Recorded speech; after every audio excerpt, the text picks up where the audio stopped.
السلام علیکم۔ اچھا جی، اب الف لیلہ کی تیسری رات کا قصہ۔ جب تیسری رات ہوئی تو شہرزاد کی بہن دنیا زاد نے کہا کہ اے بہن، اپنی کہانی ختم کر۔ اس نے جواب دیا کہ بصر و چشم۔ اے نیک بخت بادشاہ، مجھے یہ خبر ملی ہے کہ تیسرے بڈھے نے پہلے دو قصوں سے زیادہ عجیب و غریب قصہ دیو سے بیان کیا۔ دیو بے حد خوش ہوا اور خوشی کے مارے ناچنے لگا اور کہا کہ میں نے اس کا باقی گناہ تیری خاطر بخش دیا اور تم لوگوں کی خاطر اسے جانے دیتا ہوں۔ سوداگر بڈھوں کے پاس آیا اور ان کا شکریہ ادا کیا اور انہوں نے اس کی سلامتی پر مبارکباد دی۔ وہ سب اپنے اپنے وطن واپس گئے، لیکن یہ کہانی ماہی گیر کی کہانی سے زیادہ انوکھی نہیں ہے۔ بادشاہ نے کہا وہ کیسے؟ ماہی گیر کی کہانی۔ اس نے جواب دیا کہ اے نیک بخت بادشاہ، میں نے سنا ہے کہ ایک ماہی گیر تھا جو بہت بوڑھا ہو چکا تھا اور اس کی ایک بیوی اور 3 اولادیں تھیں، اور وہ بہت غریب تھا۔ اس کا دستور تھا کہ ہر روز صرف 4 بار جال ڈالتا، اس سے زیادہ نہیں۔ ایک روز تیسرے پہر کو وہ گھر سے نکلا اور سمندر کے کنارے پہنچا اور اپنا ٹوکرا زمین پر رکھ دیا اور اپنا کرتا اوپر چڑھایا اور سمندر میں گھسا اور اپنا جال پھینکا اور انتظار کرتا رہا کہ وہ پانی میں بیٹھ جائے۔ جب اس نے تار جمع کیے تو اسے ایسا معلوم ہوا کہ جال بھاری ہے۔ اس نے اسے کھینچنے کی کوشش کی لیکن وہ ٹس سے مس نہ ہوا۔ تب وہ خشکی کے کنارے آیا اور وہاں ایک کھونٹا گاڑا اور جال کو اس سے مضبوط باندھ دیا۔ پھر اس نے اپنے کپڑے اتارے اور پانی میں غوطہ مارا اور جال کے آس پاس چکر لگایا اور اس کو نکال کر چھوڑا اور خوش ہوا اور پانی سے باہر آیا اور اپنے کپڑے پہنے، لیکن جب جال کے پاس پہنچا تو کیا دیکھتا ہے کہ اس میں ایک مرا ہوا گدھا پھنسا ہوا ہے، جس کی وجہ سے جال پھٹ گیا۔ یہ دیکھ کر وہ بہت غمگین ہوا اور لاہول پڑی اور کہنے لگا کہ یہ روزی بھی انوکھی روزی ہے، اور یہ اشعار پڑھنے لگا۔ اے اندھیری رات اور ہلاکت میں گھسنے والے، اتنی زیادہ تکلیف نہ اٹھا کیونکہ روزی دوڑ دھوپ سے نہیں ملتی۔ تو یہ نہیں دیکھتا کہ ایک سمندر ہے اور ایک ماہی گیر اس پر استادہ ہے اور ستارے کمر باندھے کھڑے ہیں۔ اب وہ اس میں غوطہ لگاتا ہے اور لہریں اسے تھپیڑے مارتی ہیں، مگر اس کی نظر جال سے نہیں ہٹتی، یہاں تک کہ اس نے خوشی خوشی ساری رات گزار دی اور ایک مچھلی لے کر آیا جس کا تالو خونخوار کانٹے سے پھٹ گیا تھا، اور اس مچھلی کو اس شخص نے خریدا جو سردی سے بچا ہوا ساری رات عیش و آرام سے بسر کر رہا تھا۔ سبحان اللہ، وہ ایک کو دیتا اور دوسرے کو محروم رکھتا ہے، ایک مچھلی پکڑتا ہے اور دوسرا اس کو کھاتا ہے۔ اس کے بعد اس نے دل میں کہا کہ اٹھ، اس میں انشاءاللہ کوئی بھلائی ضرور ہوگی، اور یہ اشعار پڑھنے لگا۔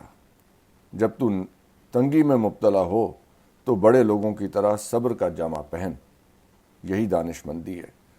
خدا کی شکایت بندوں سے مت کر، کیونکہ ایسا کرنے سے تو رحیم کی شکایت غیر رحیم سے کرتا ہے۔ یہ کہہ کر اس نے گدھے کو جال سے نکالا اور جال کو نچوڑا۔ جب اسے نچوڑ چکا تو اسے پھر پھیلایا اور سمندر میں غوطہ مارا اور بسم اللہ کہہ کر جال پھینکا اور انتظار کیا یہاں تک کہ وہ پانی میں بیٹھ گیا اور بھاری پڑ گیا اور پہلے سے زیادہ پھنس گیا۔ وہ سمجھا کہ مچھلی ہے۔ اس نے جال کو باندھ دیا اور کپڑے اتارے اور پانی میں اترا اور غوطہ لگایا یہاں تک کہ اس کو خشکی پر لا کر چھوڑا۔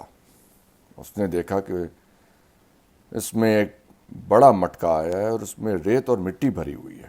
یہ دیکھ کر وہ بہت غمگین ہوا اور یہ اشعار پڑھنے لگا۔ اے زمانے کی تیزی رک جا، اگر تو کسی اور کے روکے نہیں رکتی تو خود رک جا۔ میں نے اپنی روزی کے لیے ہاتھ بڑھایا تو کیا دیکھتا ہوں کہ روزی ہاتھ سے نکل گئی۔ کتنے جاہل ہیں جو ثریا تک پہنچ گئے ہیں اور کتنے عالم خاک میں چھپے پڑے ہیں۔ اس نے وہ مٹکا تو پھینک دیا اور جال کو نچوڑا اور اسے صاف کیا اور خدا سے مدد چاہی اور تیسری بار سمندر کی طرف گیا اور جال پھینکا اور انتظار میں بیٹھا رہا۔ جب جال بیٹھ گیا تو اس نے اسے کھینچا اور دیکھا کہ اس میں ٹھیکڑیاں اور شیشے کے ٹکڑے اور ہڈیاں آئی ہیں۔ اس پر اسے بڑا غصہ آیا اور وہ رو رو کے یہ اشعار پڑھنے لگا: رزق وہی ہے جو نہ کشادہ ہو اور نہ بستہ، روزی نہ علم سے ملتی ہے اور نہ لکھنے پڑھنے سے، خوشی اور روزی دونوں قسمت سے ملتی ہیں، کوئی زمین سبزہ زار ہوتی ہے اور کوئی بنجر، زمانے کی رفتار مہذب لوگوں کو پسپا کر دیتی ہے اور نا اہل کو بلند۔ اے موت آ جا، کیونکہ جب شاہین زمین پر گرنے اور بطخیں اڑنے لگیں تو زمانہ رذیل ہو چکا۔ یہ کوئی انوکھی بات نہیں ہے کہ پڑھا لکھا تو غریب ہو اور جاہل اپنی دولت پر اکڑتا پھرے۔ ایسی چڑیاں بھی ہوتی ہیں جو اپنی روزی کے لیے مشرق سے مغرب تک اڑتی پھرتی ہیں، اور ایسی بھی جو چل نہیں سکتی اور انہیں مزے مزے کے چارے ملتے ہیں۔ یہ کہہ کر اس نے آسمان کی طرف دیکھا اور کہا کہ خداوندہ، تو جانتا ہے کہ میں اپنا جال کسی روز 4 بار سے زیادہ نہیں ڈالتا۔ آج 3 بار تو ڈال چکا ہوں اور کچھ ہاتھ نہیں آیا۔ اب اس بار تو میرے لیے روزی بھیج۔ اس نے خدا کا نام لے کر سمندر میں جال پھینکا اور بیٹھا انتظار کرتا رہا یہاں تک کہ وہ پانی میں بیٹھ گیا۔ اس نے اسے کھینچنا چاہا تو نہ کھنچا، کیونکہ وہ تھا میں پھنس گیا تھا۔ اس نے لاحول پڑی، یہ اشعار گانے لگا: تف ہے دنیا پر اگر اس کا یہی طور ہے، میں اس دنیا میں بلا اور تکلیف میں مبتلا ہوں۔ اگر کسی کی زندگی صبح کو صاف ستھری ہے تو رات ہوتے ہوتے زمانہ اس کو ہلاکت کا جام پلا دیتا ہے۔ واقعی میری حالت پہلے ایسی تھی کہ اگر پوچھا جاتا کہ سب سے زیادہ عیش و آرام میں کون ہے تو جواب ملتا کہ میں۔ اب اس نے اپنے کپڑے اتارے اور غوطہ مارا اور کوشش کرتے کرتے اسے خشکی پر لے آیا۔ اب جب اس نے جال کھولا تو اس میں سے ایک بھری ہوئی پیتل کی پیلی لٹیا نکلی۔ اس پر حضرت سلیمان بن داؤد علیہ السلام کی مہر سیسے کے اوپر لگی ہوئی تھی۔ ماہی گیر اسے دیکھ کر بہت خوش ہوا اور کہنے لگا کہ میں اسے پیتل والوں کے بازار میں لے جا کر بیچوں گا تو اس کے دام 10 دینار ملیں گے۔ جب اس نے لٹیا کو ہلایا تو بھاری معلوم ہوئی اور چاروں طرف سے بند۔ اس نے اپنے دل میں کہا کہ دیکھوں تو صحیح کہ اس لٹیا میں ہے کیا، اس کے بعد اسے بیچنے لے جاؤں گا۔ اس نے چھری نکالی اور سیسے پر مارنے لگا، یہاں تک کہ اسے لٹیا سے الگ کر کے ایک طرف پھینک دیا اور اس لٹیا کو ہلانے لگا تاکہ جو کچھ اس کے اندر ہو نکل آئے۔ لیکن جب اس میں سے کچھ نہ نکلا تو اسے تعجب ہوا۔ اب اس میں سے دھواں سا نکلتا نظر آیا جو آسمان کی طرف اٹھتا اور زمین پر چلتا جاتا تھا۔ جب سب کا سب دھواں نکل چکا اور یکجا ہو کر اس میں حرکت پیدا ہوئی تو وہ ایک دیو بن گیا۔ اس کا سر بادلوں میں تھا اور پاؤں زمین میں دھسے ہوئے تھے۔ اس کا سر گنبد کا سا تھا اور ہاتھ سینگوں کی کنگھیوں کے سے، پاؤں مستول کے سے، منہ غار کا سا، دانت پتھروں کے سے، نتنے لوٹوں کے سے، آنکھیں ایسی جیسے دو کالے چراغ، چہرہ تاریک اور تیوری چڑھی ہوئی تھی۔ جب ماہی گیر نے اس دیو کو دیکھا تو اس کے پٹھے تھرتھرانے اور دانت بجنے لگے اور تھوک خشک ہو گیا اور اسے اپنے آگے کچھ نہ سوچتا تھا۔ جب دیو نے اسے دیکھا تو کہنے لگا کہ لا الہ الا اللہ و سلیمان نبی اللہ، اور پھر کہا کہ اے اللہ کے نبی، مجھے قتل مت کر، اب میں کسی بات میں تیری مخالفت نہیں کروں گا اور تیرے سارے حکم بجا لاؤں گا۔ ماہی گیر نے اس سے کہا کہ اے خبیث، تو سلیمان نبی اللہ کہتا ہے، حالانکہ ان کو مرے ہوئے 1800 سال ہو چکے ہیں اور اب ہم آخری زمانے میں ہیں۔ بتا تو صحیح کہ تیرا قصہ کیا ہے اور تو اس لٹیا میں کیوں کر آیا؟ جب اس خبیث نے ماہی گیر کی باتیں سنی تو کہنے لگا کہ لا الہ الا اللہ، اے ماہی گیر، میں تجھے خبر سناتا ہوں۔ ماہی گیر نے کہا کہ وہ کیا خبر ہے؟ اس نے جواب دیا کہ میں تجھے ابھی بری سے بری موت ماروں گا۔ ماہی گیر نے کہا کہ اے دیووں کے سردار، اے مردود، اس خبر کے بدلے خدا تجھے ذلیل کرے۔ میں نے کون سی ایسی بات کی ہے کہ تو مجھے قتل کرنا چاہتا ہے؟ میں نے تو تجھے لٹیا سے نکالا ہے اور تجھے سمندر کی تھا سے چھٹکارا دیا ہے اور تجھے لے کر خشکی پر آیا ہوں۔ دیو نے کہا کہ بس، اگر کچھ تجھے کہنا ہے تو یہ کہہ کہ تو کون سی موت مرنا اور کس طرح قتل ہونا چاہتا ہے۔ ماہی گیر نے کہا کہ آخر تو مجھے کس گناہ کی سزا دیتا ہے؟ دیو نے جواب دیا کہ اچھا، میرا قصہ سن۔ ماہی گیر نے کہا کہ اچھا کہہ، مگر اختصار کے ساتھ، کیونکہ میری جان منہ کو آ رہی ہے۔ اس نے کہا کہ اچھا ماہی گیر سن، میرا شمار نافرما بردار جنات میں سے ہے۔ میں نے اور صغرا الجنی نے حضرت سلیمان بن داؤد کی نافرمانی کی تھی۔ اس پر انہوں نے اپنے وزیر آصف بن برقیہ کو میرے پاس بھیجا اور وہ مجھے زبردستی پکڑ کر لے گئے اور مجھے باوجود میرے غرور کے ذلیل کیا اور مجھے اپنے سامنے کھڑا رکھا۔ جب حضرت سلیمان نے مجھے دیکھا تو انہوں نے مجھ سے خدا کی پناہ مانگی اور کہا کہ ایمان لا اور میری اطاعت کر۔ جب میں نہ مانا تو انہوں نے ایک لٹیا منگوائی اور مجھے اس میں بند کر دیا اور لٹیا کا منہ سیسے سے بند کر کے اس پر اسم اعظم کی مہر لگا دی اور جنات کو حکم دیا کہ مجھے سمندر کے بیچوں بیچ میں ڈال دیں۔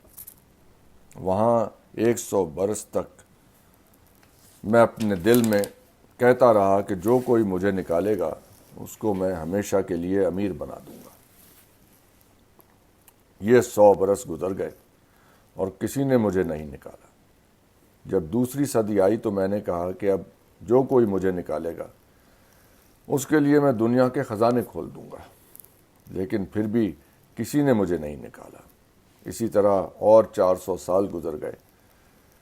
پھر میں نے کہا کہ جو کوئی اب مجھے نکالے گا اس کی 3 حاجتیں پوری کروں گا، لیکن پھر بھی کسی نے مجھے نہیں نکالا۔ اس پر میں نہایت غضبناک ہوا اور اپنے دل میں کہنے لگا کہ اگر اب کسی نے مجھے نکالا تو میں اس کو مار ڈالوں گا اور اسے اختیار دوں گا کہ وہ بتائے کہ وہ کون سی موت مرنا چاہتا ہے۔ اور دیکھ، اب تو نے مجھے نکالا ہے، مانگ کہ تو کون سی موت مرنا چاہتا ہے۔ جب ماہی گیر نے دیو کی باتیں سنی تو اس نے کہا کہ یہ کیسی عجیب بات ہے کہ میں نے تجھے نکالا بھی تو ان دنوں میں۔ پھر ماہی گیر نے کہا کہ میرے قتل سے باز آ، خدا تیرے قتل سے باز آئے گا اور مجھے نہ مار، کہیں ایسا نہ ہو کہ خدا تجھ پر کوئی قاتل مسلط کر دے۔ اس خبیث نے کہا کہ میں تجھے بے مارے نہ چھوڑوں گا، ہاں یہ مانگ کہ تو کون سی موت مرنا چاہتا ہے۔ جب ماہی گیر کو موت کا یقین آ گیا تو وہ دیو کی طرف مخاطب ہو کر کہنے لگا کہ اس احسان کی بنا پر مجھے معاف کر دے کہ میں نے تجھے رہائی دی ہے۔ دیو نے کہا کہ اس رہائی دینے کی وجہ سے تو میں تجھے قتل کر رہا ہوں۔ ماہی گیر نے کہا کہ اے دیو کے سردار، یہ اچھی رہی کہ میں تجھ سے بھلائی کروں اور تو اس کا بدلہ برائی سے دے۔ ہاں یہ مثل سچ ہے جو ان اشعار میں بیان ہوئی ہے، ہم ان کے ساتھ نیکی کرتے ہیں اور وہ الٹا بدلہ دیتے ہیں۔ اپنے سر کی قسم، رنڈیوں کا یہی دستور ہے۔ جو شخص نااہل کے ساتھ نیکی کرتا ہے تو بدلے میں برائی پاتا ہے۔ جب دیو نے ماہی گیر کی باتیں سنی تو کہنے لگا کہ بس اب زیادہ بک بک مت کر، موت سے تجھے چھٹکارا نہیں۔ ماہی گیر اپنے دل میں سوچنے لگا کہ یہ دیو ہے اور میں انسان، خدا نے مجھے پوری سمجھ دی ہے، میں بھی ترکیب اور سمجھ سے اس کے مارنے کی کوشش کرتا ہوں، جس طرح کہ وہ مکر اور بدذاتی سے مجھے قتل کرنا چاہتا ہے۔ اس نے دیو سے کہا کہ کیا تو مجھے مار کر ہی چھوڑے گا؟ اس نے کہا کہ ہاں۔ ماہی گیر نے کہا کہ میں تجھے اسم اعظم کی قسم دیتا ہوں جو حضرت سلیمان بن داؤد علیہ السلام کی انگوٹھی پر کندہ ہے کہ میں تجھ سے ایک سوال کرتا ہوں اور تو مجھے ٹھیک ٹھیک جواب دے۔ اس نے کہا کہ اچھا، مگر جو ہی اس نے اسم اعظم کا ذکر سنا تو وہ پریشان ہو کر کانپنے لگا اور کہا کہ پوچھ، مگر اختصار کے ساتھ۔ اس نے کہا کہ کیا تو ہی اس لٹیا کے اندر تھا حالانکہ اس کے اندر نہ تیرا ہاتھ سما سکتا ہے اور نہ پاؤں۔